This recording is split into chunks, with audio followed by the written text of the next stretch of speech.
I did not grow up Mexican. My first language is English. I grew up around mostly white people. Despite all this, I became fluent in Spanish, and now Mexicans perceive me as first generation Mexican as well. But it wasn't always like that. Growing up, I felt embarrassed that I could not speak Spanish. This made me feel inadequate among other Mexicans, and I was determined to change that. And now, I feel more Mexican than ever, and by the end of this video, I'll help you do the same.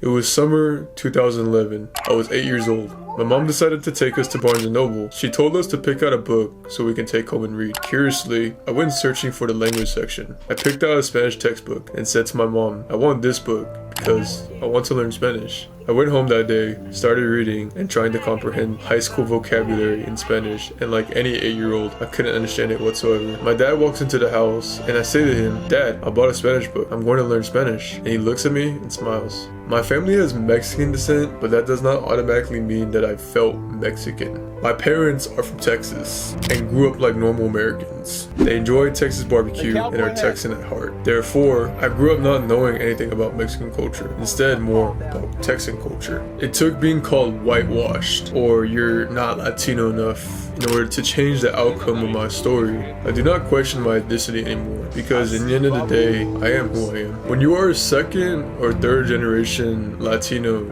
you do not fit into the other Latinos because your parents aren't from Mexico, which makes you question who you really are and where you're really from.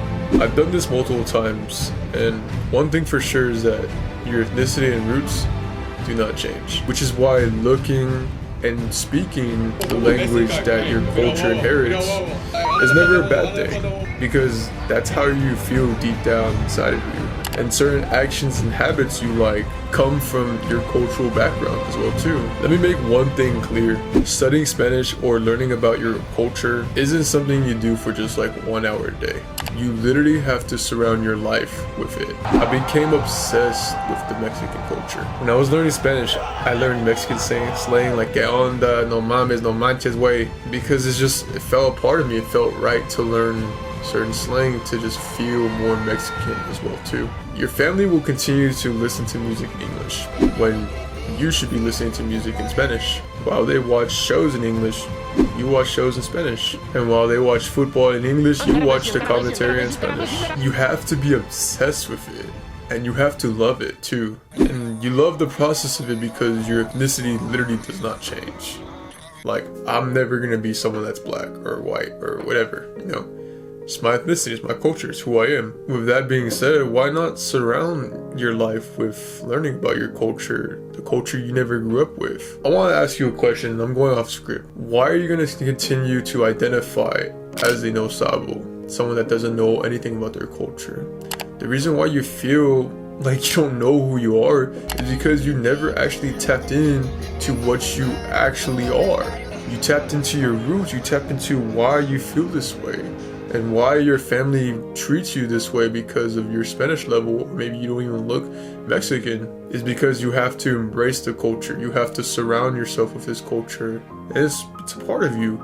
It's who you are in the end of the day. It's your race. Like, you know, when you fill out a template and they ask what your race is, you don't put white, you put Hispanic, you put Latino, because that's who you are. That's your race. So why not learn about your culture? Why not learn more about it? Because when you do that, you'll actually figure out who you really are and how you actually feel within yourself. This will change your life. If you are looking to improve your Spanish, or you are going through struggles as a no sabo, I offer coaching. It's a top link in the description. Follow me on Instagram. Click here to watch this video. Subscribe if you're new. Do what you do for you. Haz lo que es por ti. Adiós, my friends. Ciao.